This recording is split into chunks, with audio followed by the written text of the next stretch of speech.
Today is December 27th, 2017, and I like to go through news pretty much every day, so I figured I'd start recording some if it's of interest for my benefit, and if you enjoy it, then that's jolly good.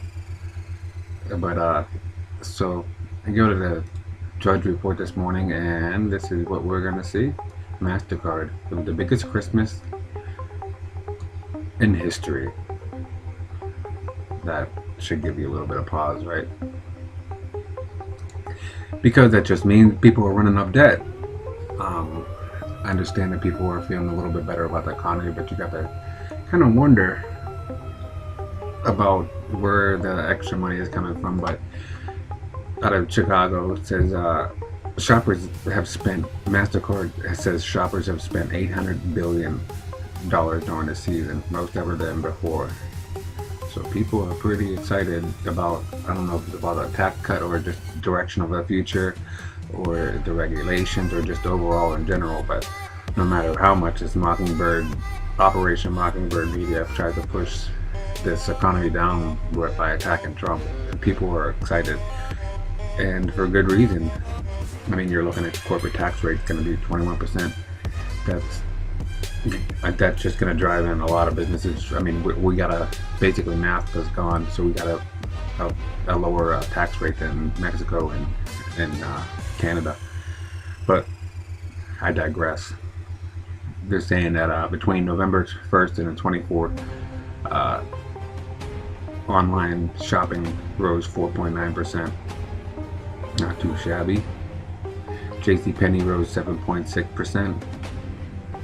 And Kohl's shares were up 5.8%. Macy's 5.1%. So people are feeling pretty good and spending money, but I don't know if it's money on hand or if they're just running up those credit cards and then gonna wake up a month from now and look at those bills and wish they did not. Here's another article out of Yahoo. Signs point to a strong U.S. shopping season. So it's not over yet, but Americans shop with greater gusto at malls and online this holiday season amid strong labor market and cold winter weather. Black Friday was pretty good. Retail experts won't have a final tally until the overall season until January. President of MasterCard says overall this year with a big win for retail. So pretty good, I guess.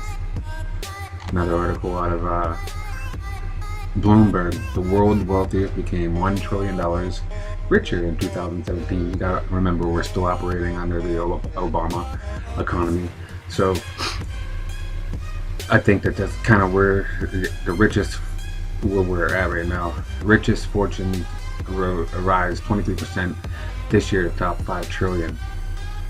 There's an index covered 67 billionaires in 2017. $1 trillion richer. 23% increase in Bloomberg Billionaire Index, a daily rank in the world's 500 richest people, compared with an almost 20% increase in both MSCI World Index and Standard & Poor's 500 Index. Well, obviously they're counting like the top 1%. They're not talking about the hidden hand, the Rothschilds and stuff like that. So you got it. Amazon, Jeff Bezos, he's like the highest now, 34 billion. He outdid Bill Gates, he's the guy he's basically the guy who replacing the Walmarts, the big box stores, with the big online store that replaced the Main Street stores. So I don't know exactly how good that is to everybody be relying on Amazon at this point, but it just seems to be a growing trend, obviously. I mean, I got Amazon cards and stuff like that too, so I'm not gonna act like I'm floating high above everybody else. So, and then you go through all this stuff, and I look at this article out of the Washington Examiner. It says Ron Paul, Trump may be vulnerable to the 2020 GOP primary challenge. And he's just basically saying what he usually does. He's a libertarian. I'm libertarian-ish. I would constitutionalist or libertarian-ish. I don't really know.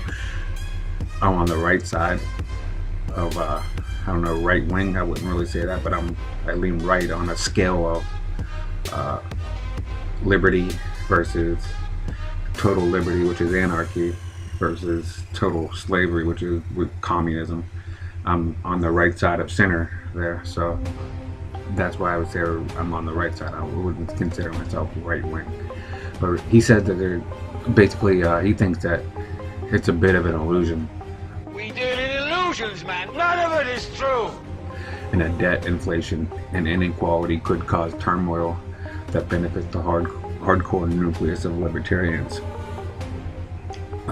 In this interview, he said there's a big opening for libertarians because of the fact that the system is coming apart.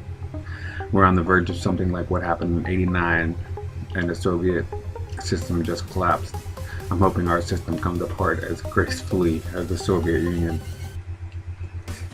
Sunny days.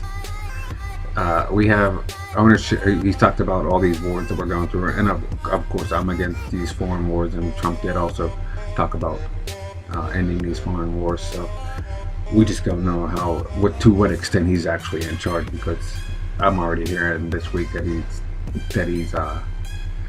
he's trying to stop them in Syria, and they're just going right ahead with it. So we'll see how much he's actually in charge, and if we ever even get this tax cut. So I'm just going to go back at this. So he says we have ownership of these countries.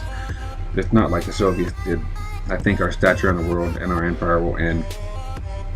And that's when hopefully the doors will open and people will say, hey, maybe these libertarians have a point. And he said the country's feeling better, but it's all on borrowed money. The whole system is an illusion, built on corporate, personal, and government debt. It's a bubble economy in many, many different ways, and it's going to come unglued, he said. He believed that the appearance of the libertarian movement has been set back partially because of Trump, but intellectually we are doing pretty well. Trump is being a good cheerleader. He's a good cheerleader for Wall Street, and I keep my fingers crossed. Maybe lowering some of the taxes will help, certainly lowering regulation. But he thinks, as I do, the problems are so deep and structural that it's a moot point at this. Unless we basically erase the debt, arrest these bankers, get in the Fed, and then confiscate their wealth, I really don't see any way out of growing back. But who knows if we get enough revenue into this government, but wishful thinking. He thinks the foreign policy is a total disaster. So Trump just going in, Ron Paul obviously is not a big fan of overseas wars, so neither am I. And I guess it's a wait and see moment where you gotta realize that when people are going into debt to have another decent Christmas season, as good as it might sound for the economy, it's not good personally. That's about it for the economy. So I might do one later on some of the other articles I see going around today. So peace. The path of the righteous man is beset on all